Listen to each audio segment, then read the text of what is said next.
का जब भी जिक्र होता है तो एक नाम हमेशा रूबरू आता है, वो है MS Dhoni. Yes, and CSK को जितने भी लॉरेल्स मिले हैं उसमें एमएस धोनी का एक काफ़ी इम्पोर्टेंट रोल रहा है। इवन मैं बोल सकता हूँ सबसे ज़्यादा इम्पोर्टेंट रोल अगर किसी इंसान का रहा है सीएसके को इस पर्टिकुलर मुकाम तक पहुंचाने के लिए, अनडाउटेडली माही। ठीक है, एंड इवन आईपीएल भी अभी अपने मुकाम तक पहुंचा है, उसके पीछे भी माही का ही हाथ है। और हम अभी भी देख रहे हैं कि उनको रिटायर होकर इतना टाइम हो गया and still Yes. He is loved by everyone. He is the PR of IPL. हाँ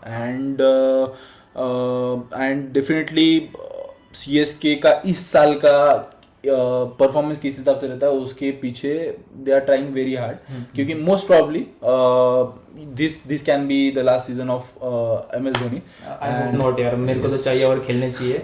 मुझे क्या, आई गेस सबको लग रहा Yeah, है definitely. कि लोग लग We रहा है would कि love खेलने चाहिए। to see him, क्योंकि धोनी is that particular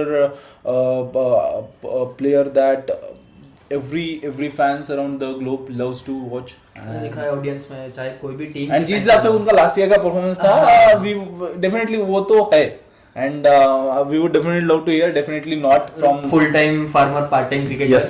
तो यार वो तो चाहिए। लोग जर्सीज बदलते हैं जब धोनी की एंट्री होती है, लोग जर्सीज बदल लेते हैं, चाहे कोई भी किसी भी टीम को सपोर्टर हो ना, लोग जर्सी बदलते हैं। तो प्यार तो उन्हें मिलता है, काफी पूरे इंडिया में प्यार मिलता है। डेफिनेटली। तो इस बार के सीएसके के स्क्वाड के बारे में जो उन्होंने वो प्लेयर्स को कलेक्ट किया है, वो एक क्लासिक सीएसके स्क्वाड बना हुआ दिख रहा है, हाँ, जहाँ ऑलराउंडर से भरा हुआ। Yes. स्पिनर्स है तुम्हारे बहुत सारे। यस, जो धोनी अलाइंड स्क्वाड, ये वही स्क्वाड भले ही कैप्टन ऋतुराज गायकवाड़ है, लेकिन ये स्क्वाड वापस से धोनी अलाइंड है। इन्फ्लुएंस धोनी का डेफिनेटली दिख रहा है।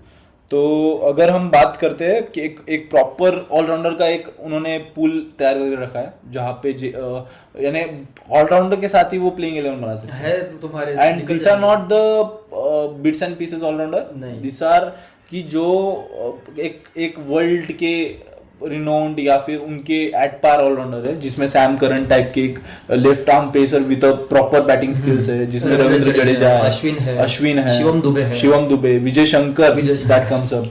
तो रविंद्र, जेमी वॉर्टन, कितना तुम गिनते थक जाओगे ऑलराउंडर्स है। And not to forget the Indian Shreyas Gopal, Deepak Hooda. तो ये एक अच्छा पूल इनके पास जमा हो चुका है, and they will surely like एक अच्छा स्क्वाड बनते हुए दिख रहा है हमें। एंड अगर हम इसकी बात करें एक छोटी जगह पे जो इन्होंने मिस किया कि बॉलिंग में they went for Deepak Chahar, but last moment में उन्होंने गिव अप कर दिया था। तो they would have like Deepak Chahar, लेकिन उन्होंने उसमें भी एक अच्छा खासा कवर अप कर लिया। खलील अहमद को लेके आ गए। एंड जितना भी अपन सोच समझ रहे हैं या फिर सुन रहे हैं, सीएसके पिच ग्राउंड चेपॉक जो है, that would be bowling dominated, spin dominated. yes, so वो तो रहेगा, वो तो डेफिनेटली है। और जिस हिसाब से वो अश्विन नूर अहमद के पीछे भागे, स्पिन वाली पिच वापस आने वाली definitely. And we might see 3 or 4 spinners bowling in tandem. हो सकता है कि बीच में के ओवर्स पूरे स्पिनर्स निकाल ले, और जिस पेस से जड्डू निकालते हैं उससे कब बॉलिंग चालू हो जाए और खत्म हो जाए पता भी नहीं चलेगा। डेफिनेटली। तो ये एक चीज रहेगी टू लुक आउट फॉर। अभी इसमें तुम टॉप ऑर्डर देख रहा है ना तू, तो काफी अच्छा खासा टॉप ऑर्डर मुझे दिख रहा है, जिसमें ऋतुराज गायकवाड़ आ रहा है, डेवन कॉनवे है, रचिन रविंद्र है, राहुल त्रिपाठी है। तो एक टॉप ऑर्डर अच्छा खासा दिख रहा है मुझे कि मतलब ये मारेंगे तो मार सकते हैं बहुत अच्छा खासा। ओपनिंग पार्टनरशिप भी अगर इनकी रहेगी तो काफी खेलते आ रहे हैं। रचिन रविंद्र एक अच्छे फॉर्म से आ रहे हैं, वो भी है। हाँ, एंड डेवन कॉनवे तो उनका तो एक्सपर्ट इनिंग्स देख लिया है, जो सीएसके के साथ 2 साल तक वो कंटिन्यूअसली अच्छे ओपनिंग। इनका फायदा ये है कि ये ओपनिंग पार्टनरशिप हम देख के आ रहे हैं, तो इनको एक दूसरे के साथ कम्युनिकेशन वगैरह अच्छा है, मैचअप काफी अच्छा होता है इन दोनों का एक के साथ। तो ओपनिंग पार्टनरशिप में टेंशन नहीं है फिलहाल इनको। अगर मैं होल इसमें देखा ना तो काफी क्या बोलते हैं उसको कि सेटअप वाली है। तो वो एंड राहुल त्रिपाठी के रूप में भी इनको एक अच्छा मिडल ऑर्डर का बैट्समैन मिल गया है, जो that can act as a glue of top and lower middle in that case. फिर इनके स्पिनिंग डिपार्टमेंट अभी इधर से जो भी आएंगे वो सब ऑलराउंडर है, be it Sam Curran, be it Shivam Dube, be it Vijay Shankar and Jaddu है, अश्विन है, एंड दैट सम्स अप यार. ये तो प्रॉपर वही टीम है जो बोल रहे थे. एंड विजय शंकर की इंक्लूजन से इनकी वो जो गैप है ऑलराउंड की, शायद इंडियन इंक्लूजन ही we might see in ball as well, but वही है कि how MS Dhoni would have used him and how Ruturaj Gaikwad will use him will have a lot to say in. And ये team वही है कि it is because of Dhoni's tactics this team have seen this many successes. Would Ruturaj Gaikwad will be able to replicate that is something to we need to look into. He needs to find his own style of captaincy now. Even though this is MS Dhoni's team ना, उसको अपना creativity या फिर अपना innovation लेके ही आना पड़ेगा इस टीम के लिए, ताकि एक हमने देखा ना कि लास्ट ईयर भी देखा ना कि वो शैडो तो थी, धोनी की शैडो तो थी ऋतुराज के कैप्टनसी पे. अभी उससे बाहर निकल के मुझे मेरी टीम बना के गेम चलाना पड़ेगा, ये ऋतुराज गायकवाड़ को करना पड़ेगा. तो इनके अगर एक कहीं तो एक लैगिंग अगर बोल देंगे तो वो ये कि this is more over a team जो चेपॉक के पिच में काफी एक्सीडिंगली वेल करेगी, जो इनका एक मार्क रहा है जहां पे they try to win as many games as possible at Chepauk. And with this type of squad, with this type of spinners coming in, Noor Ahmad, Ashwin, Jaddu, and then on top of the order में जो राहुल त्रिपाठी और बाकी के लोग भी जो रचिन रविंद्र जो स्पिन ऑप्शन प्रोवाइड करेंगे, they it will act as a proper blocker for the other batsman coming in. And वही है जो they will take as many benefits as possible from this particular pitch. Chepauk की इसमें जितने जीत पॉसिबल हो उतने they try to take in, and away matches में भी वो करेंगे. But the lagging over here is what I can see is a proper pacer that will come in and help them out when they travel outside. इनके पास है Nitin Alice, इनके पास है Jamie Overton है, which they can replace it with Noor Ahmed if they go overseas. But definitely we need to look into, because they are not the type of bowlers who have done exceedingly well in Indian conditions, considering the summer, considering the dew that will come in.